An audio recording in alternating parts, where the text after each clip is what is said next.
Hamid de Bercagnier, l'invité de ce journal, bonsoir. Bonsoir. Vous êtes le président de la RDE Auvergne, l'agence régionale de développement économique et par ailleurs vice-président du conseil régional d'Auvergne. Alors début décembre, vous avez conduit une délégation d'affaires en Chine en compagnie de PME auvergnates dans la province du Liaoning. Vous revenez avec des accords commerciaux, lesquels et pour qui ? Alors, on revient très concrètement, effectivement, avec des accords commerciaux.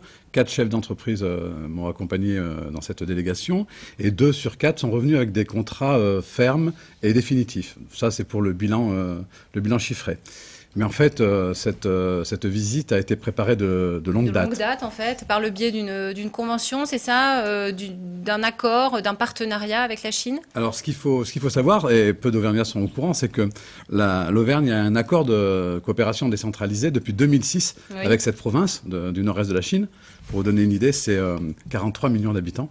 Oui. Accord de collaboration qui était essentiellement basé sur des échanges culturels ou des échanges d'étudiants, accord également politique.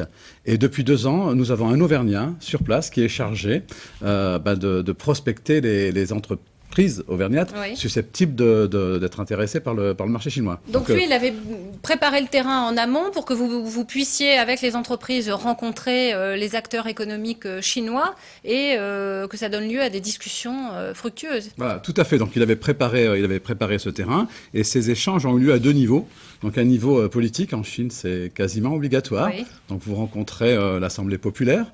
C'est d'ailleurs un vice-président qui est venu en Auvergne il y a 1 an et demi et qui garde un excellent souvenir de l'Auvergne. Oui. C'est le bureau des affaires étrangères, c'est un certain nombre de structures politiques et c'est un filtre indispensable. Il faut absolument passer ce filtre. Oui. Et c'est la raison pour laquelle on a mis longtemps à faire ce travail de collaboration.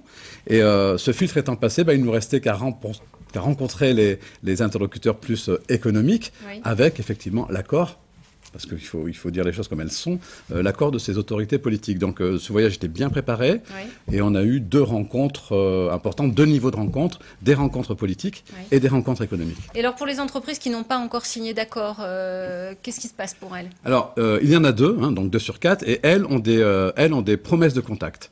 Ce que j'aimerais souligner, c'est que ces entreprises, ce sont des TPE. Ce ne sont pas des grandes entreprises qui, elles, ont des services export, ont des habitudes de travailler à l'exportation. Oui. Là, on a vraiment fait un zoom sur des très petites entreprises de la région, avec un fort caractère d'innovation. Oui.